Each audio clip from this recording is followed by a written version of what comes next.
Hi, my name is Melanie White, reporting for AVCJ from New York, and I'm now joined by Thomas Lee, President of Lee Equity Partners. Tom, you've been in the private equity business since 1974. That's quite a long time. How's the business changed since you've been in it? Well, certainly in the 70s, deals were one-off. They were a seller trying to find a buyer. The markets weren't organized. There weren't brokers, such as your large firms like Goldman Sachs, Morgan Stanley, selling small and medium-sized businesses, and there certainly weren't an organized system of buyers, either trade buyers, large corporations, or the private firms such as ours.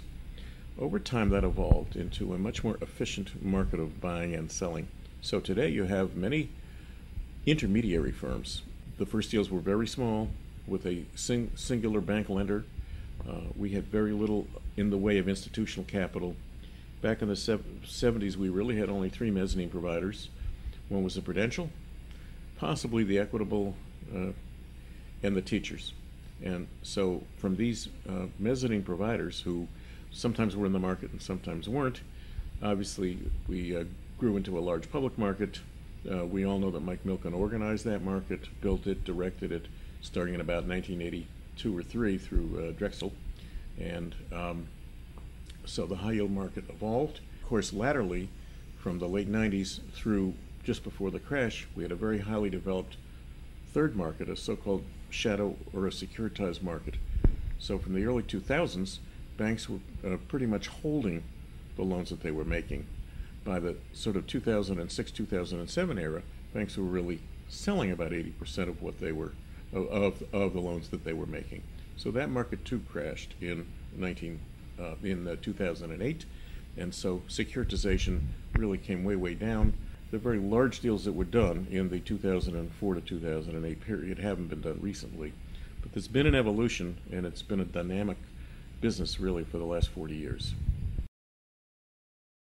So you've moved on from THL, your original company, to Lee Equity Partners, which focuses on mid-cap growth. Why is that? Well, originally I started in the small cap space and grew into the mid-cap space. Our firm, which was called Thomas H. Lee Partners, now called THL, was at one time the largest firm in the market. By 2001, we actually had the largest LBO fund out there. I found that it's both personally satisfying and financially also to be investing with companies that can grow. So a somewhat smaller company has often a better opportunity to grow than a very large company, which has already made its mark. Now, we sold our original firm to Putnam in July of 1999. I stayed on as CEO for 7 years. That was in Boston, and now I've reformed Lee Equity here in New York City in 2006. Do you agree with the saying that good managers can make money in any environment, or do you think there's more to it than that? Well, we are dedicated to the idea that we need good management, and we certainly know that. And we often do have a saying that we would rather take a weak company with good management, and somehow they'll find a way to turn it around, than take a good company and have bad management who might foul it up. And I understand that you were in China earlier this year. Yes. So what are your views about China, and what skills do you think that local managers and entrepreneurs are looking at or should be looking at in their private equity partners? So I think China is on a modernization march. It's a long march to modernization, and this modernization and in effect freer capital markets is really unleashing the tremendous power of China. And so, armed with the foreign currency reserves of obviously $3.3 trillion, as China moves toward more domestic consumption, it's really going to be as great a force in the next, say, 10 years as it has during the last 10 years.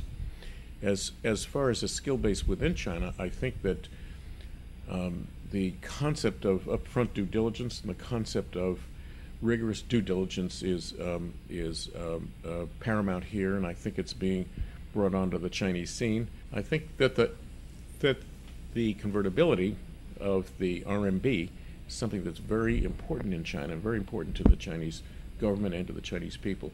So I think the RMB will eventually take its place as a reserve currency and as one of the great reserve currencies of the world.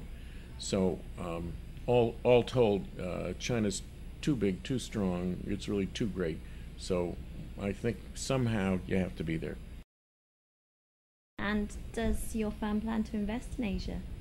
Well, we've taken a couple of trips to China, several trips now, and it's certainly on our horizon at this point, though we haven't yet. Brilliant. Thank you very much, Tom. This is Melanie White for AVCJ.